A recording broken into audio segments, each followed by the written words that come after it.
or actually private space, kind of government adjacent private space with Lockheed Martin, Northrop Grumman. And then we had the emergence of new space. So we have, Elon Musk and Jeff Bezos. So there's these different ideologies that underpin these movements of technology. And those, I would say, are independent cultures. All of that together is this kind of soup that's trying to congeal, trying to find a direction.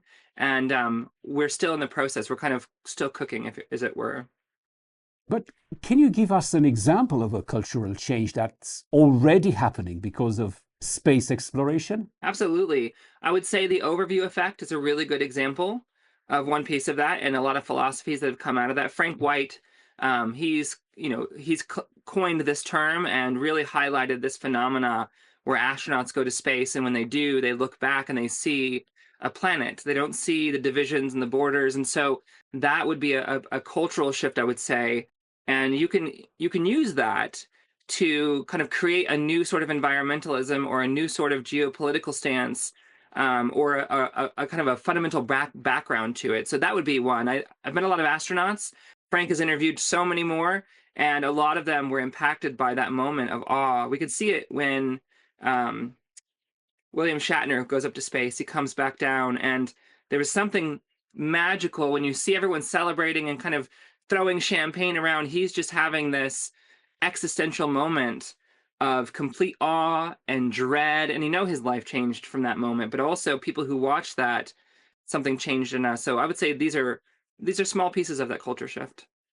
Inara, you coined the term the eighth continent, talking about the moon. How does this idea help shift perspective about space on Earth? I had a problem about 12 years ago, 10 years ago. We were doing great things, and this has been a problem reoccurring. We've done some amazing things in the space industry, and oftentimes people will say, why are you wasting money? Why are you wasting resources on that thing that doesn't matter when you could be fixing ecological distress or ethnic conflict or resource scarcity, whatever their kind of perceived need is.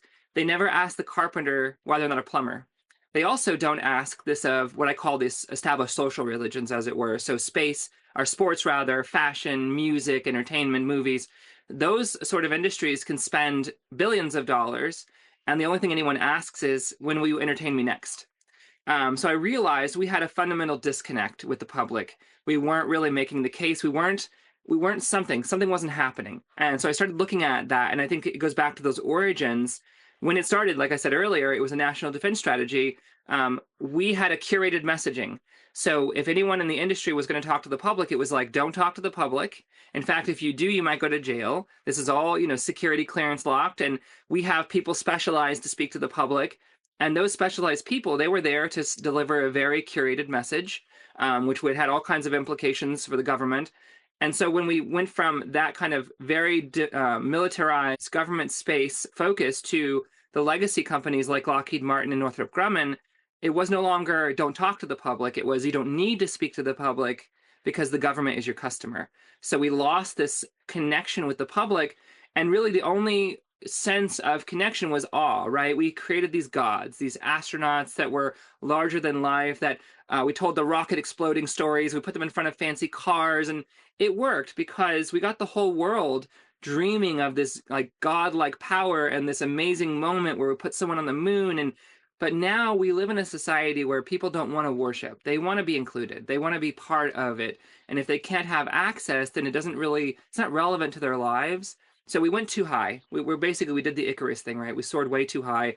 So I tried to figure out how we could reframe this. How could we create a shared myth that people could attach themselves to? And that includes, jobs, right? So we could talk about plumbers in space and welders in space and teachers and artists. And that's one piece of it. But we also have to create break this division between Earth and space. So when we talk about it, we do tend to still create this monolithic vision of space as that thing over there. But really, every single day, space weather impacts our daily lives. We can see that weather from the sun has an impact on our technology, for instance. It has an impact on our actual weather. It has an impact on even earthquakes, for instance. We're seeing more and more data on that. So we are impacted daily by what happens in space, and we talk about it as this other place. So what I want to do is reframe it. When I talk about space, I want people to understand that I lay a feast out for you in this beautiful room. And that beautiful room is the cosmos. And every kind of beautiful treat and dancing and music and lovely people to speak to. And you have your face in a corner, and that's Earth. You think it's all there is. And maybe you really like that corner, but if I can just get you to turn around and see all the wonders and the possibilities around you, we realize that it isn't Earth versus space. It's Earth is one small part of that cosmos we're in.